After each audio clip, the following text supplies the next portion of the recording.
estamos tendo alguns problemas com o trânsito de Belo Horizonte, porque hoje nós temos um evento. E eu queria orar agora por este evento. Parece que hoje nós estamos tendo aquela parada. E aí? É isso? É hoje, né? Eu estava vendo ali, recebi duas mensagens que estavam acontecendo isso, que o trânsito está complicado. Então eu queria orar por sua cabeça. Vamos orar para as pessoas que estão lá se mobilizando no centro. Pai, em nome de Jesus, nós queremos orar pela vida dessas pessoas que se mobilizam agora para fazer este carnaval fora de época no centro de Belo Horizonte. A gente sabe que muitas dessas pessoas têm uma alma com um vazio tremendo, intenso. Um vazio do Senhor que só o Senhor pode preencher. É o mesmo vazio que nós também temos e que só pode ser preenchido com a água da vida.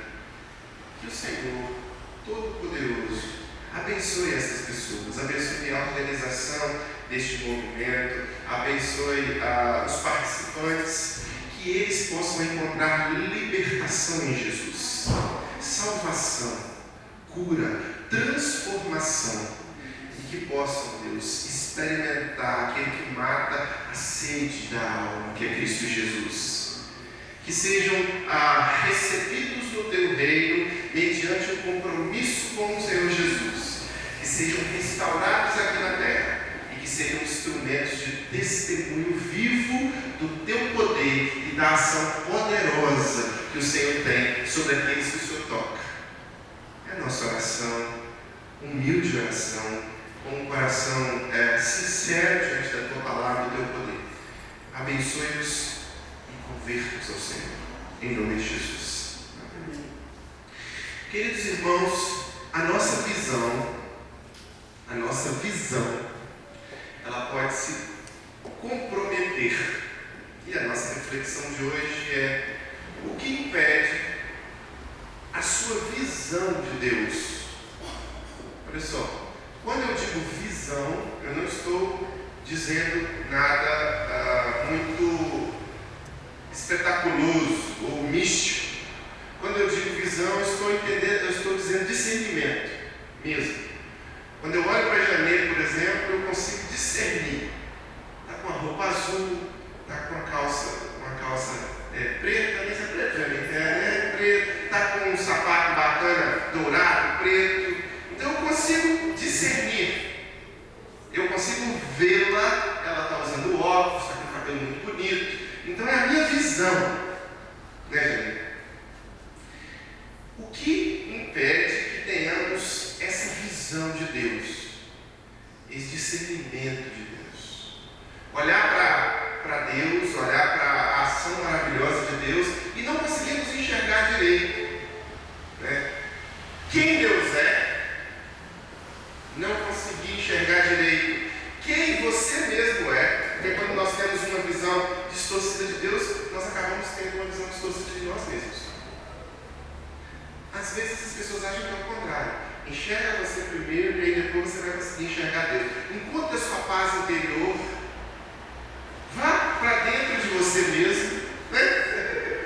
Como se a gente fosse encontrar a paz interior, como se isso existisse dentro de nós. Não tem, dentro de você não tem paz. Paz é só em Jesus. É só em Jesus. Mas quando você quando algo impede a sua visão de Deus, esse algo também impede a sua visão de você mesmo. E esse algo impede a sua visão das pessoas que te cercam. Então, quem é Deus? Quem você é? E quem são as pessoas que te cercam? Quem são as pessoas que te cercam? Deus pode ser alguém distante de você. E a Bíblia diz que as nossas iniquidades, os nossos pecados fazem separação entre nós e o nosso Deus, não é isso? Isaías não disse isso, os apóstolos não pregaram isso, não ensinaram isso, os profetas também não ensinaram isso, e nós também percebemos isso, que o pecado nos afasta de Deus. Com Adão e com Eva não foi assim? Adão e Eva estavam em plena comunhão com Deus. A Bíblia diz que o Espírito de Deus parava, né, sobre a face das águas, e Deus tinha uma comunhão muito próxima com Adão, com Eva. Eles tinham uma proximidade muito grande, até que Adão pecou. Então, o pecado faz essa separação entre o homem e Deus. O pecado afasta o homem de Deus. Só o pecado é capaz disso. Só o pecado. Nada mais. O pecado nos afasta de Deus. Então, quando o pecado nos afasta de Deus, nossa visão de Deus fica distorcida. Porque Deus pode ser alguém distante, pode ser apenas uma espécie de gênio da lâmpada. Né? Quando a gente vive uma vida voltada só para o pecado, sem estar voltada para a santidade de Deus, Deus se torna uma espécie de gênio da lâmpada. Deus não é aquele que tem que ser adorado. Deus é aquele que nós temos que voltar para pedir alguma coisa. Você vai lá, esfrega a lâmpada e tem um pedido. Você passou um aperto, vamos lá fazer um pedido. Você está precisando de alguma coisa? Vamos lá fazer um pedido. Então, quando a pessoa vive uma vida com a visão de Deus distorcida, ele acha que Deus é só para prover pedidos, como se fosse um gênio da lâmpada. Ou Deus pode ser até mesmo inexistente. Deus pode não existir porque simplesmente a pessoa está entregue ao seu pecado e ela não quer se dobrar à norma que Deus criou e simplesmente ela fala, olha, é melhor eu matar a existência de Deus na minha cabeça para conviver com melhor consciência com o meu pecado. Muitos fazem isso. Muitos preferem não acreditar em Deus porque se acreditar em Deus eles vão ter que se submeter à vontade de Deus. E às vezes a vontade de Deus é contrária ao coração humano, ao desejo humano. E aí a pessoa fica naquela luta. Hoje mesmo nós temos muitas pessoas agora nessa marcha, que eu orei para essas pessoas, que tem essa luta entre a vontade de Deus, né? E o que a Bíblia diz, o que a palavra de Deus diz. E aí tem essa coisa de é preferível não acreditar, então. É preferível que o Pai não exista. Porque se o Pai existir, ele vai colocar uma norma. Né? Não é assim, chega uma época na vida da gente que a gente cresce, e aí a gente não quer mais a norma, não quer mais se encaixar num lugar, a gente fica esbarrando. Né? Então a gente quer criar a nossa norma, a nossa casa, o nosso jeito. Assim é com Deus também, às vezes a pessoa quer criar a própria norma, não. Deixa eu tirar o Pai da história, porque eu quero ver do meu jeito. Então Deus pode ser até inexistente para a visão da pessoa. Você pode ser alguém também, em relação a você mesmo agora, pronto a se justificar o tempo todo. Então você fica o tempo todo se justificando. Lembra o que Adão fez? Ah, mas foi a mulher que tu me deste. Ah, mas os fariseus que ficavam atrás de Jesus toda hora querendo se justificar. Sempre era, eu estou errado, mas eu não quero assumir meu erro. Eu estou pecando, mas eu não quero assumir meu pecado. Então eu vou me justificar. Ah, eu sou assim porque o outro fez isso. Ah, mas eu fiz isso porque o outro também fez isso. Ah, mas e vamos criando justificativas nas nossas vidas e vamos olhando para nós mesmos de uma forma distorcida. Você pode ser alguém também que não vê os seus próprios defeitos como eles realmente são, mas você é hábil em ver os defeitos dos outros. Então a gente pode, por essa distância de Deus, a gente às vezes é hábil em ficar justificando os nossos pecados e apontando o dedo do pecado dos outros. Nós podemos nos tornar especialistas nisso, porque somos de descendência adâmica, somos de descendentes de Adão, e Adão era assim. A mulher que tu me deste, a serpente que o Senhor criou, nunca eu errei, eu quero melhorar.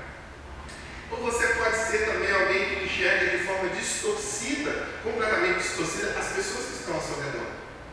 Você pode ver as pessoas que te cercam errado, com impressões erradas delas. Isso pode criar dentro da sua cabeça, porque talvez você não tenha a visão que Deus quer que você tenha sobre as pessoas. E aí você cria impressões erradas, interpretações erradas das pessoas que te cercam.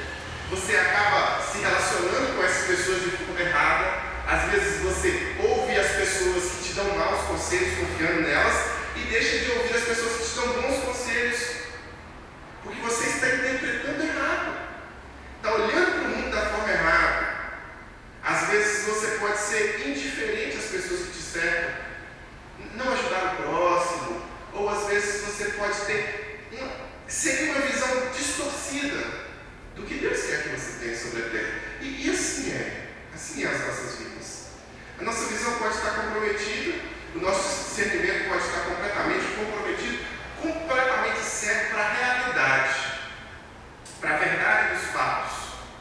dos fatos em relação a Deus, dos fatos em relação a nós mesmos e dos fatos em relação às pessoas que nos cercam. E eu queria refletir um pouco hoje sobre um jovem não sabe a idade dele, mas é um personagem chamado Bartimeu. Marcos capítulo 10, versículo 46 em diante, conta a história dele. Ele tinha um comprometimento na sua visão. Ele era um cego, não enxergava. Nós podemos ter comprometimentos na nossa visão de mundo, em relação a Deus, em relação a nós mesmos e em relação às pessoas, por também sermos cegos. Porque o pecado nos cega, espiritualmente falando. O pecado nos deixa cegos. Aqui no caso de Bartimeu não, era uma cegueira biológica, fisiológica, física. Diz assim a história. Então, chegaram a Jericó. Marcos capítulo 10, versículo 46. Então chegaram a Jericó. Quando Jesus e seus discípulos, juntamente com uma grande multidão, estavam saindo da cidade, o filho de Timeu, Bartimeu, que era cego, estava sentado à beira do caminho, pedindo esmolas. Quando ouviu que era Jesus de Nazaré, começou a gritar: Jesus, filho de Davi, tem misericórdia de mim.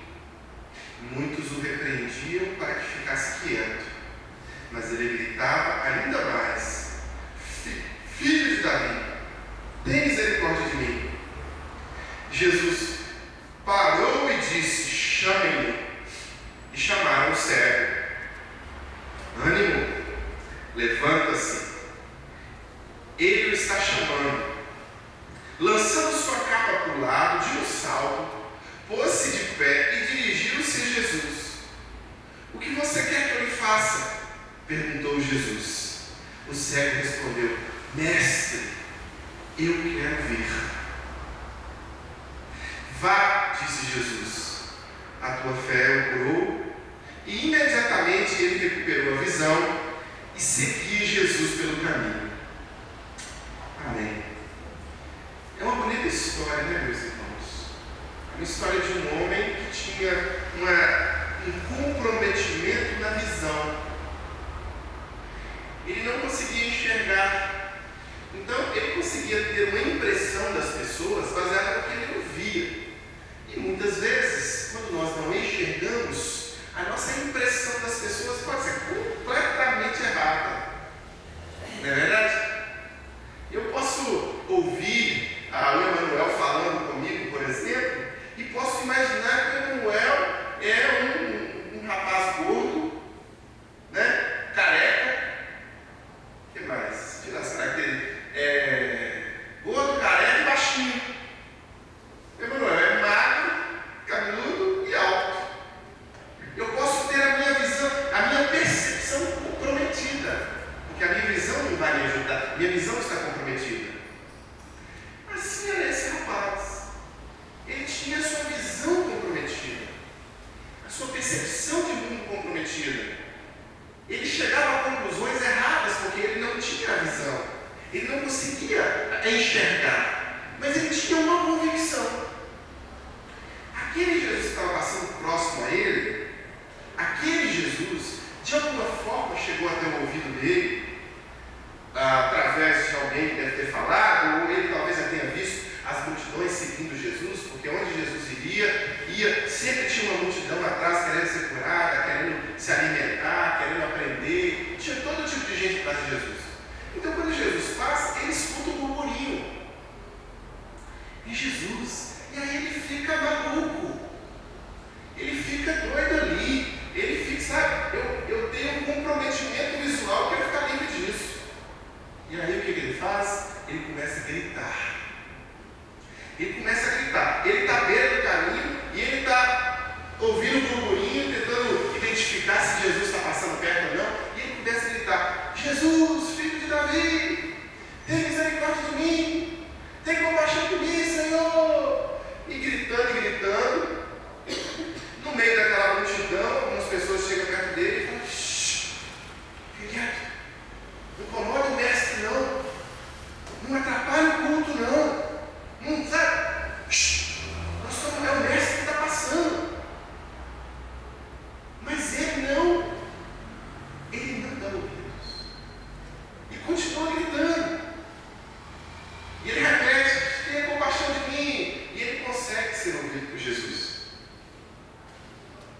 E aí Jesus manda alguém ir até ele e chamá-lo.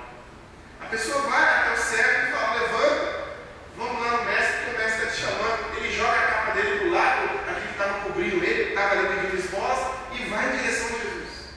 Imagina que vai para aquela, né, a visão está comprometida, ele não consegue enxergar, ele não consegue ver, a percepção de mundo está errada. Mas ele tinha convicção de que na frente dele ele tinha um homem que podia curar, transformar aquela realidade dele. E ele chega para Jesus e Jesus pergunta: e aí? O que você quer de mim? A resposta: eu quero ver. Irmãos, o que esse homem queria? Ele queria que o comprometimento na sua visão acabasse. Ele queria que a visão dele fosse restabelecida. E aí, o milagre acontece. Jesus restabelece a visão daquele homem. Aquele homem é curado, e logo após aquilo ali, aquele homem se torna um dos discípulos de Jesus e começa a seguir Jesus. Mas o que eu queria que você focasse nesse ponto do texto: o que este homem queria? Ele tinha um comprometimento na sua visão, mas ele queria que a sua visão fosse restabelecida. Meus queridos, o que compromete as nossas visões de mundo é o pecado. O pecado nos afasta de Deus. O pecado faz com que a gente olhe para Jesus de uma forma distorcida. O pecado, como eu falei na nossa introdução da reflexão, faz com que nós olhemos para o nosso próximo de forma distorcida. Faz com que nós olhemos para nós mesmos de forma distorcida.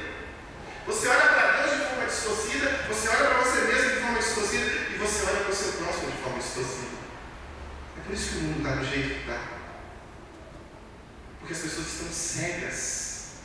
O pecado tem deixado as pessoas cegas.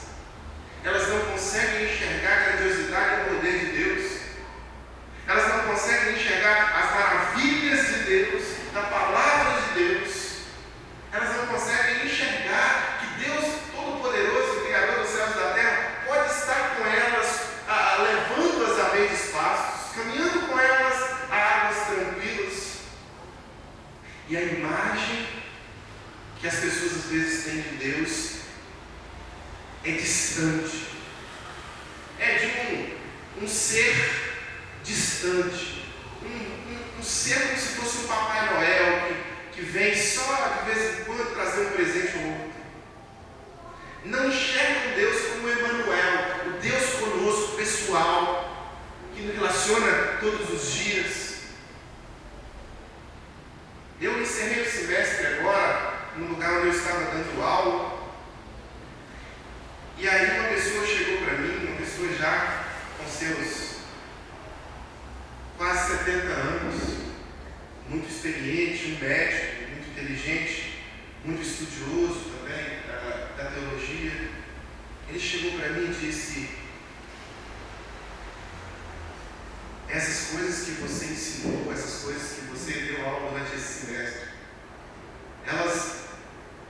eu percebo que você vive essas coisas, mas eu estou muito distante de viver isso. Quem sabe um dia eu consigo viver isso? E isso ficou na minha cabeça, sabe? Eu fiquei pensando. Eu continuei a conversa, falei algumas coisas para ele, mas depois eu fiquei pensando: por quê?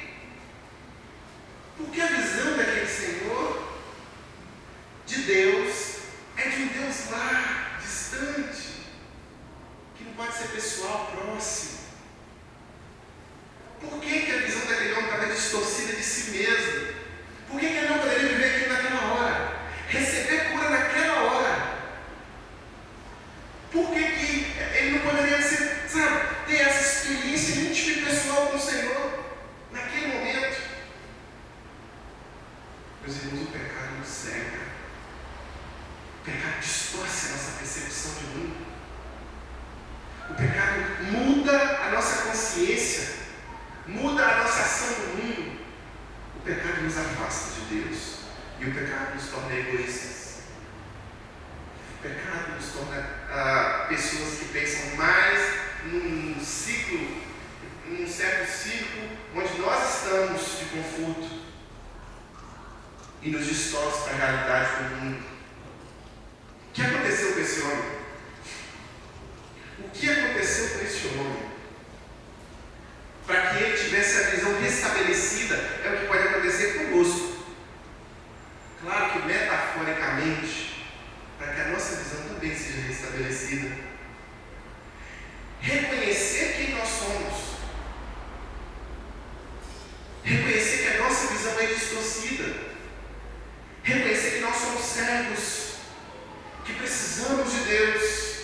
Então, a primeira coisa que esse homem fez, a primeira coisa que ele fez quando ele ouviu de Jesus, foi reconhecer que ele era cego. Ouvir que ele poderia enxergar através de Jesus e buscar Jesus. Então ele começou a gritar ali. No versículo 47 do texto que nós lemos, diz assim: quando ouviu que era Jesus de Nazaré, começou a gritar: Jesus, filho de Davi, tem misericórdia de mim. Muitos o repreendiam para que ficasse quieto, mas ele gritava ainda mais: filho de Davi, tem misericórdia de mim. Meus queridos, o que este homem queria fazer? Ele queria se aproximar de Jesus para receber cura. O que é que as pessoas que estavam perto dele queriam fazer? Impedir que ele fosse curado. O homem percebeu que podia encontrar cura em Jesus. Essas pessoas que estavam próximas a ele repreenderam ele para que ele não fosse até Jesus. Está parecendo muitas vezes conosco? Quantas são as pessoas que tentam repreender você e impedir você de ir até Jesus? Na escola, no trabalho, dentro da própria família. Pessoas que são uma barreira que querem atrapalhar você de encontrar cura de Jesus. É assim, desse jeito. Eu me lembro quando eu me converti.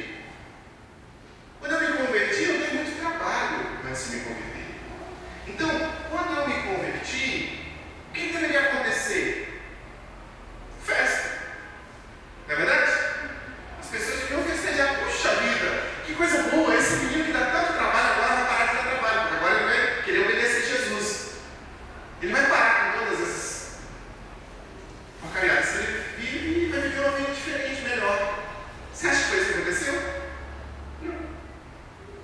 Os da minha própria casa que deveriam celebrar, não celebrar, se colocaram como pessoas que estavam querendo me repreender.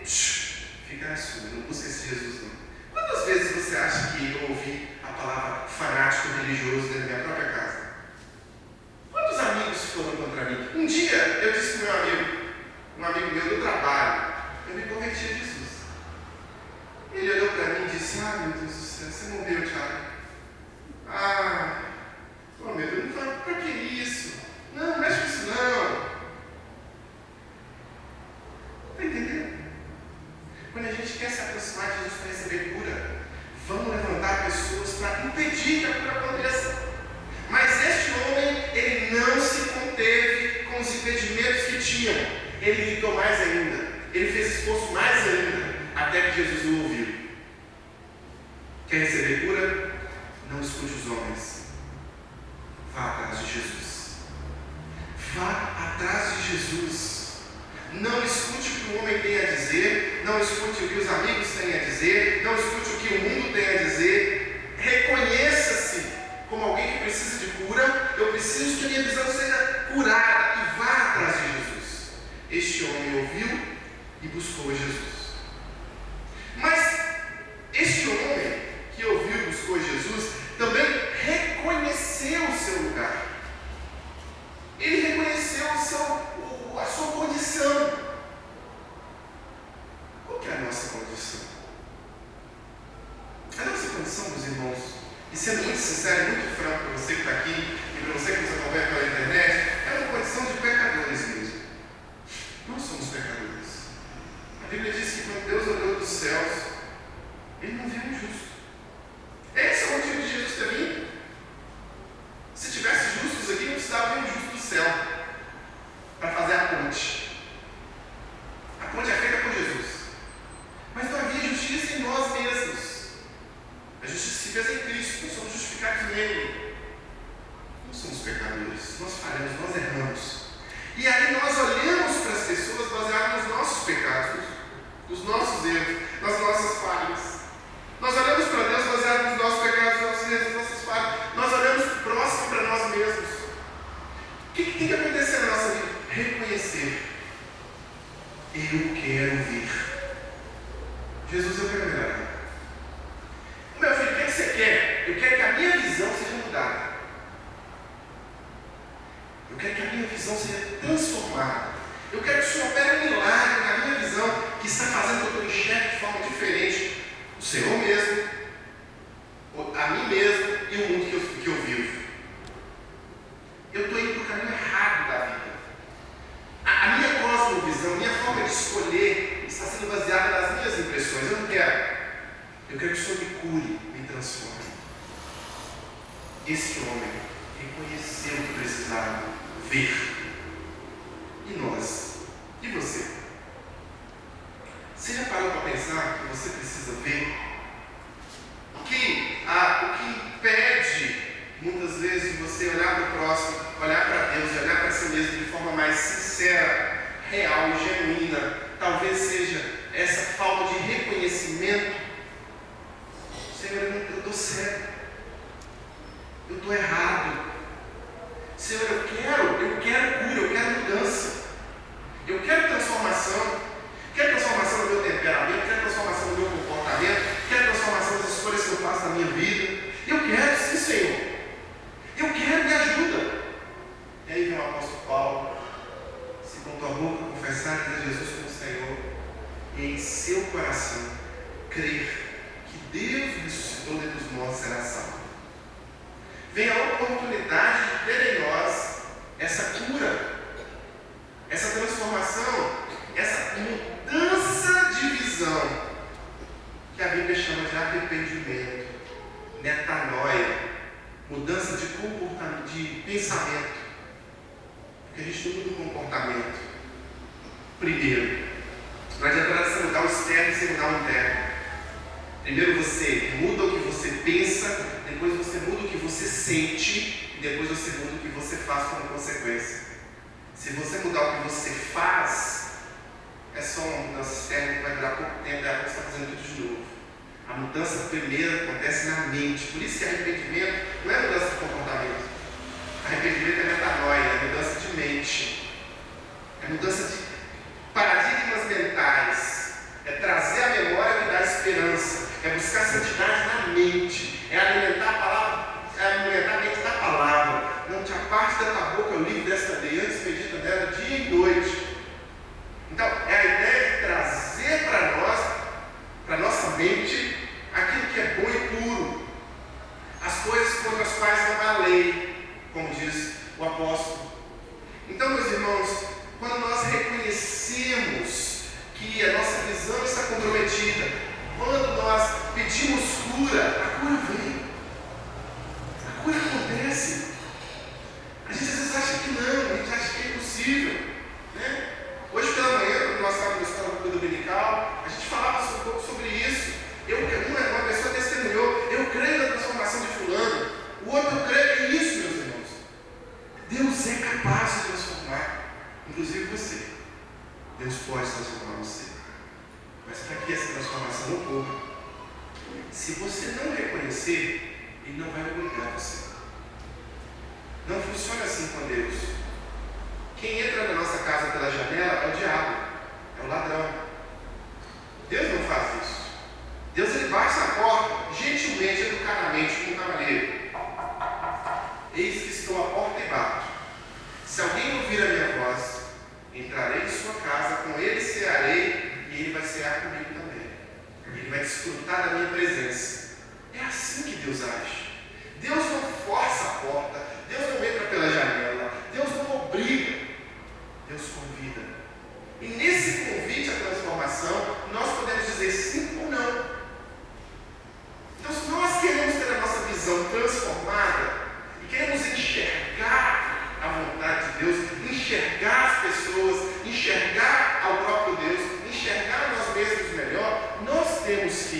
aceitar. Nós temos que querer. Nós temos que confessar. Nós temos que dizer o que a gente quer. Você acha que Jesus não sabia o que o cego queria? Claro que Jesus sabia. É claro, é óbvio. Jesus mandou os apóstolos chamarem o cego, já sabiam. Mas Jesus queria ouvir da boca dele o que ele queria, para que ele testemunhasse. É por isso que a gente faz batismos, meus irmãos. O batismo é uma pública profissão de fé. Quando você faz um batismo público, você está mostrando para o mundo, você está testemunhando para o mundo aquilo que você quer. É isso que eu quis. Eu quis Jesus na minha vida. Eu entreguei minha vida a Jesus. O que você quer? A resposta foi: eu quero ver. E se Jesus chegar para você e perguntar: o que você quer? Será que você vai conseguir dizer o que você quer mesmo? Ou será que você vai manter o mesmo padrão de visão distorcida de Deus, visão distorcida de si mesmo, visão distorcida dos outros que estão ao seu redor e tentar se justificar? Não, peraí, não é bem assim, não quero ver agora. Daqui uns 20 anos eu quero ver. Eu me lembro, como pastor, eu tenho muitas experiências. Experiências assim, que são marcantes. É um privilégio do ofício pastoral. E eu me lembro, eu sempre conto essa história de uma garota de 19 anos que eu estava com ela, conversando sobre isso, exatamente isso, sobre se comprometer com Jesus, sobre buscar a Jesus, entregar sua vida a Jesus, e ela me disse exatamente isso: eu estou muito nova para Jesus. Vou deixar para depois. E foi sexta-feira da conversa, quando foi no sábado pela manhã, eu recebi a notícia que naquela sexta que nós tínhamos conversado, ela sofreu um acidente e tinha morrido. Isso ficou na minha cabeça, gente, ela estava sentada num barzinho, o carro entrou em cima do passeio, pegou a mesa que ela estava sentada, mas que o cara estava dirigindo, estava bêbado, e aí ela jogou ela para cima e ela caiu de cabeça e teve traumatismo craniano. Morreu na hora. E eu fiquei pensando, gente, aí quando a gente estava ensaiando na igreja, ensaiando teatro, eu lembro como se fosse hoje, eu estava aqui na frente ensaiando com o pessoal do grupo de teatro, e aí uma amiga dela entrou no templo chorando, olhou para mim e falou: fulana morreu. Na mesma hora eu tive aquele, só baixei a cabeça,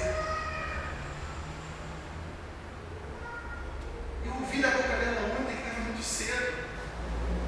Estava cedo para Deus, estava cedo para Jesus. Irmãos, entendem isso? Como que a nossa mente pode nos enganar?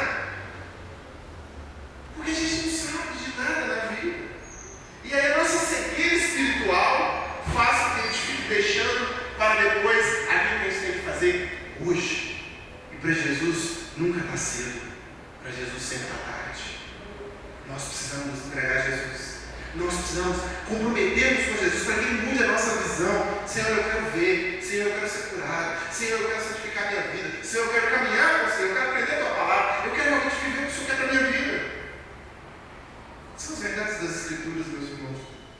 E para finalizar a nossa reflexão, uma observação sobre a vida desse homem é que ele não só foi curado. Ser curado foi parte do processo. Ele passou a seguir Jesus.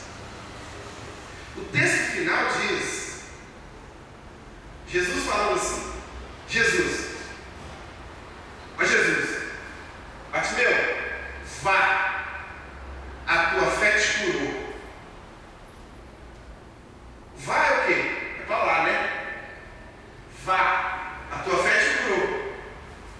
Aí na frase seguinte, imediatamente ele recuperou a visão e seguia Jesus pelo caminho. Ele não foi. Ele veio. Ele foi atrás de Jesus. Ele ia atrás de Jesus pelo caminho. Ele buscava Jesus. Meus irmãos, quando nós seguimos a Jesus, a nossa visão muda. Quem é Deus muda. A gente começa a ter mais intimidade com Deus. Deus começa a ser aquele Pai presente. Deus começa a ter aquela comunhão conosco. Nos entregamos a Jesus. A nossa visão está mudando agora em relação a Deus. Deus é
Assim é, meus irmãos. A visão de Deus muda. A visão de nós mesmos muda. A gente para de ficar só se auto-justificando o tempo todo. E a visão das pessoas que nos cercam muda. A gente começa a olhar para as pessoas com mais amor, mais perdão. Às vezes a gente não faz isso, mas às vezes a gente luta para fazer. E a gente muda o nosso eu. A gente quer ajudar o próximo. A gente quer ser mais gentil. A gente quer melhorar. A gente quer aperfeiçoar. A gente não para de querer melhorar, a gente não para. Assim é o caminho daquele que é cego e agora enxerga. Antes eu era cego e agora eu enxergo. Então, meus irmãos, para finalizar essa nossa reflexão sobre Bartimeu e sobre nós, quem você é? Primeiro, quem Deus é para você? Quem você é? E quem as pessoas que te cercam são? Vai fazer toda a diferença no mundo. Toda a diferença no mundo. Essas três respostas para essas três perguntas vai fazer toda a diferença no mundo. Se você for um cego ou se você enxergar. Se você for um cego, quem Deus é, quem você é e quem são as pessoas que te cercam vai ter um tipo de resposta. Se você for curado e enxergar quem Deus é,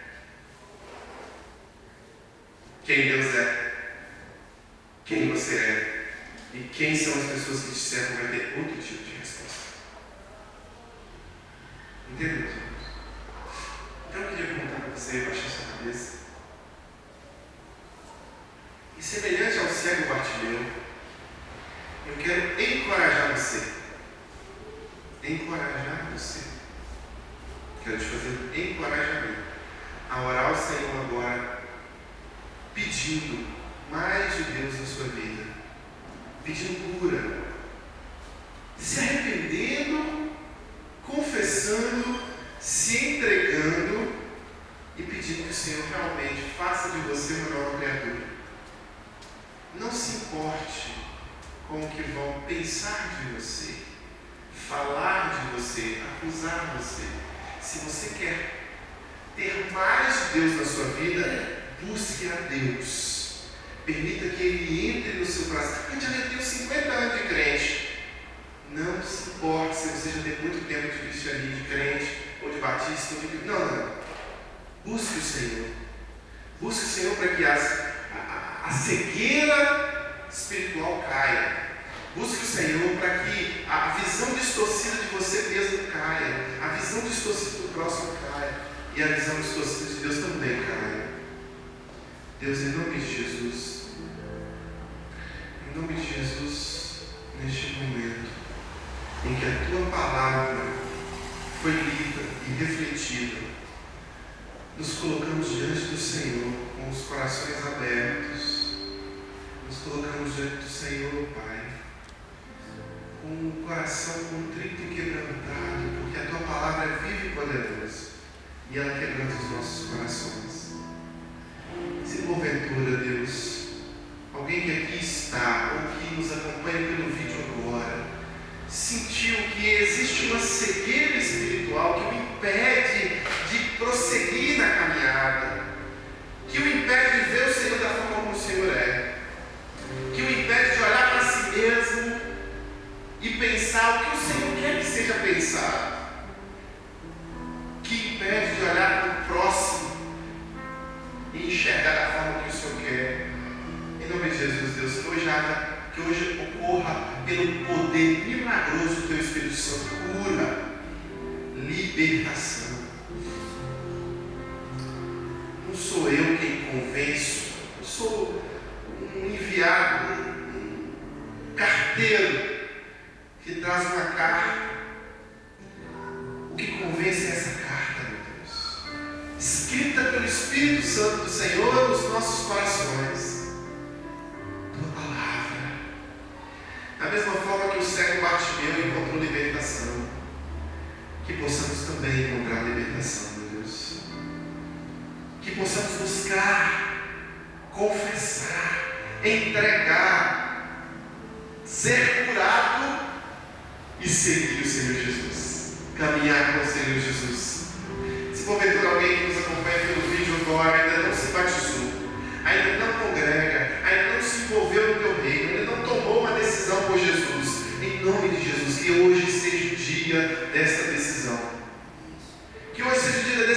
santificação. Que hoje seja vida decisão de aprimoramento, de perdão, de relevar a ofensa, de deixar para lá aquilo que incomoda, de não nutrir o ódio no coração, a amargura, de não nutrir sentimentos ruins, mas se alimentar da paz, do shalom, que é a paz do Senhor que excede o entendimento. Preencha essa vida, preencha essa família, preencha essa vida com a tua presença, e que a cegueira espiritual seja curada pelo poder que há no Santo Espírito do Senhor. Amém e amém. Meus irmãos,